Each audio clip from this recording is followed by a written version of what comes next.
প্রতিদিনের একঘেয়েমি কাটাতে ভ্রমণ ভীষণই গুরুত্বপূর্ণ।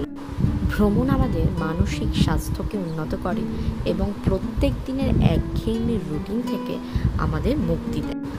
আর এই একঘেয়েমি থেকে মুক্তি পাওয়ার আশাতেই আমরা চলেছি আমাদের এক ছোট্ট সফর দীঘার উদ্দেশ্যে। আর সেই সফরের সঙ্গী হয়েছেন আপনারা। আপনাদেরও আমাদের সাথেই নিয়ে চলেছি সমুদ্র সৈকত দীঘার উদ্দেশ্যে। দীঘা সকলেরই পরিচিত একটি স্থান, তাই আলাদা করে সেই বিষয়ে জানানোর কিছুই নেই হয়তো, কিন্তু শুধুমাত্র আমাদের নিজেদের আনন্দটা আপনাদের সাথে শেয়ার করে নেওয়ার জন্যই এই ভ্লগ বানানো। তাই পছন্দ হলে অবশ্যই লাইক করবেন, আপনজনের সাথে শেয়ার করবেন এবং কমেন্টে জানাবেন কেমন লাগলো।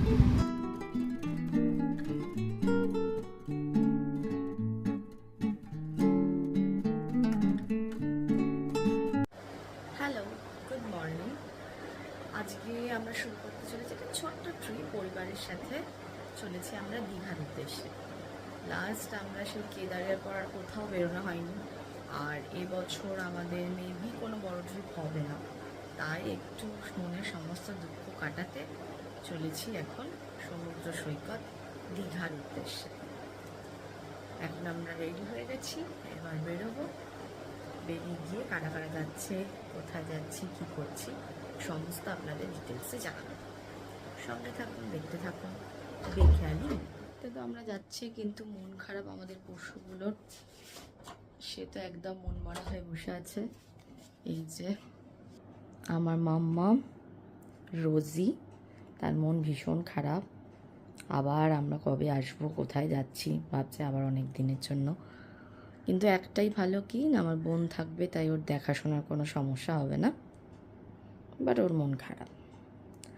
আর এদিকে রয়েছে আমার পাখি, তার নাম টোজি। Good morning. এরও একটা মন খারাপ হয়, তবে এটা বেশি ভালো করে বোঝা যায়, চুপ করে বসে থাকে। বেরিয়ে পড়েছি, দাদারা গাড়ি নিয়ে এসে গেছে। গাড়িতে উঠে সবার সাথে আপনাদের আলাপ করে দিচ্ছি। কিছু বললেন? जनता माफ नहीं करेगी। চলে এসছি বাড়ির কাছে, সবাই চলে এসছে আলাপ করে। এটা আমার বৌদি, এটা আর এক বৌদি, এটা আমার দাদা। সবাই ব্যস্ত এখন লাগেজ গোছাতে, পরে সবার সাথে আলাপ করিয়ে দিচ্ছি। আর গাড়ির ভেতরে সব ভাইপো ভাইজিরা রয়েছে। সে হাই হাই। চলুন সবার সাথে আবার পরে কথা হবে, বেরোই, তারপর আবার সাথে কথা বলছি। কিছুক্ষণ পথ চলতে চলতেই চলে এসছে বালি ব্রিজ। ভোরবেলা এত সুন্দর লাগছে, বহু মানুষ মর্নিং ওয়াক করতে বেরিয়েছে, সকালবেলা কেউ ব্যায়াম করছে। আর সকালবেলা তো সাধারণত ওঠা হয় না, তাই যখন এই ঘুরতে টুরতে গেলে বা কোনো কাজে ভোরবেলা ওঠা হয়, তখন কিন্তু খুব সুন্দর লাগে পরিবেশটা। এমনিতে আমাদের উঠতে উঠতে 7:30 8টা বেজেই যায়, সেটা তো আর ভোর নয়। ভোরের পরিবেশ সত্যি অসাধারণ, আর সাথে গাড়ি করে কোথাও বেরোলে তো আলাদাই অনুভূতি। দেখতে দেখতে শহরের পরিবেশ কিছুটা কাটিয়ে উঠেছি, চারদিকে এখন সবুজ দেখা যাচ্ছে। আমাদের আশেপাশে তো সবুজের দেখাই মেলে না, তাই বেরোলেই একটু চোখের শান্তি। কেদার থেকে আসার পর যেহেতু আমরা আর কোথাও বেরোইনি, তাই মন মেজাজও একদমই ভালো ছিল না। আর আমরা যখনই কোথাও ট্রিপে যাই, আপনারা দেখেছেন যে আমরা একা কখনোই কোথাও যাই না, নয় ফ্যামিলি মেম্বার আর নইলে বন্ধু বান্ধবীদের সাথে যাই।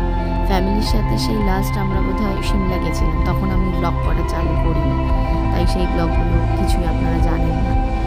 তো তারপর ফ্যামিলির সাথেও সেভাবে বেরোনো হয়নি, তাই বাড়িতে কারণেই মন মেজাজ ভালো ছিল না। তাই সবাই মিলে প্ল্যান হলো যে একটু দীঘা থেকেই ঘুরে আসা যায়, হাতের কাছে কয়েকদিন ছুটিতে সবাই ভালোভাবে ঘুরে আসতে পারবে।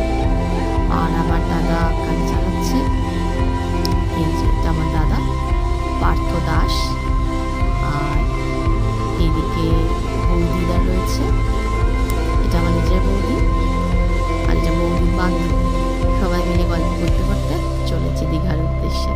চলুন ওখানে গিয়ে আবার কথা হবে। আর এদিকে সৌম্যদীপ বাবু ঘুমিয়ে পড়েছেন।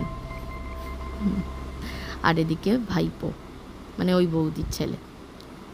চলুন যাওয়া যাক।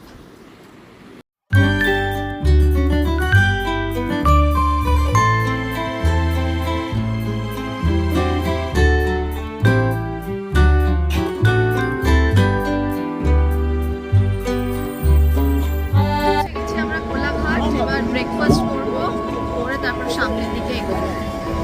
আমরা গেছি এই রাধাকৃষ্ণ হোটেল অ্যান্ড রেস্টুরেন্ট। এখান থেকে ব্রেকফাস্ট করে তারপর আমরা দীঘার দিকে রওনা দেবো। এই যে সবাই নেমে পড়েছে, বাচ্চা কাচ্চারা চলে এসছে আমাদের ব্রেকফাস্ট। আমি নিয়েছি হিঙের কচুরি, আর এখানে নুন দিয়েছে, নুন।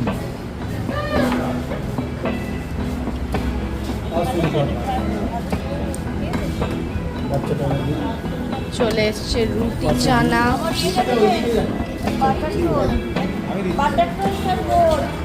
আর বৌদির বাটার টোস্ট দেয়নি এখনো, দেবে না বলছে।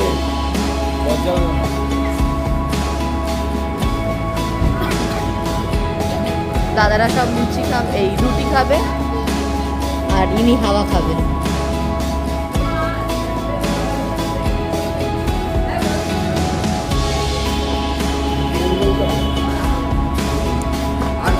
চলে এসছে বাটার টোস্ট আর পোচ।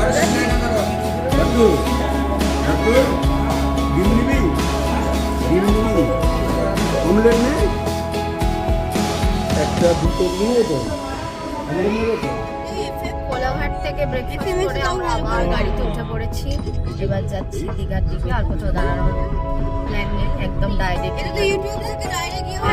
গান চালানোর জন্য বিশাল কসরত করছে সবাই, কে কি গান চালাবে, কারোর ফোনে চার্জ নেই, কেউ কানেক্ট করতে পারছে না, বিশাল প্রবলেম চলছে। দেখুন সবাই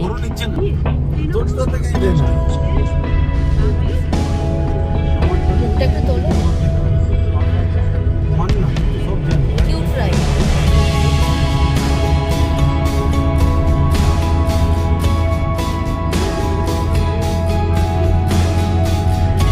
কোনো কথা নেই কেন তোমাদের? গাড়ির ছবিগুলো দিয়েছো?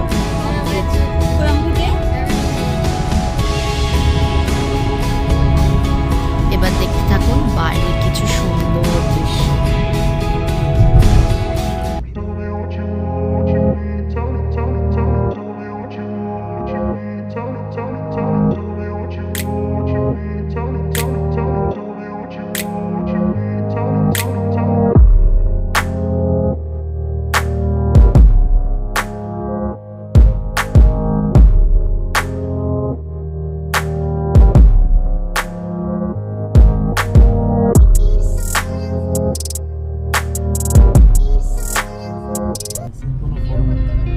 চলে এসেছি দীঘা গেট, আর একটু সামনে আসুন। এটাই একবার ঢুকেছিলাম, সাদা যা পয়সা সেবারে কোন বারে সে হোটেল পাচ্ছি নিয়ে নিচ্ছি। এখানে ঢুকেছি। চলে এলাম আমরা দীঘাতে।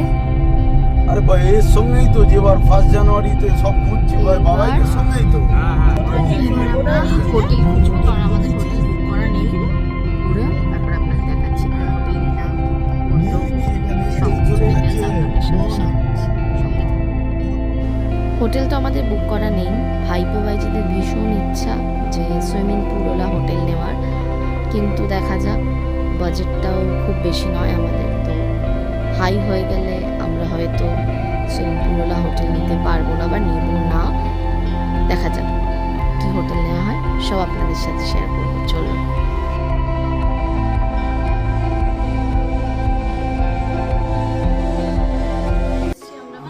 আমাদের হোটেলের নাম শান্তি ভিলা। বাইরেটা একটু বাদে দেখাবো, দেখে নিন আগে ভেতরটা। এই হচ্ছে পুরো লবিটা, মানে লিফট, এখান দিয়ে আমরা এলাম। আর আমাদের রুম হচ্ছে 506 আর 505। এই হচ্ছে রুমের ভিউ। সরো সরো, আগে ওই রুমটাতে না, না, দেখা এটা যাচ্ছে তো এটা হচ্ছে বড় রুম, 2টো বেডের, আর আমরা 6 জন মতো থাকবো। ইন্টেরিয়ার খুব সুন্দর।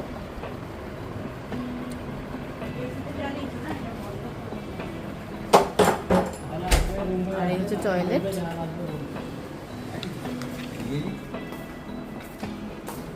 আর একটা রুম হচ্ছে এইটা। বেশ লাভ সাইন দেওয়া, দারুণ ইন্টেরিয়ারটা। আর মেন অ্যাট্রাকশন হচ্ছে এই সি ভিউ,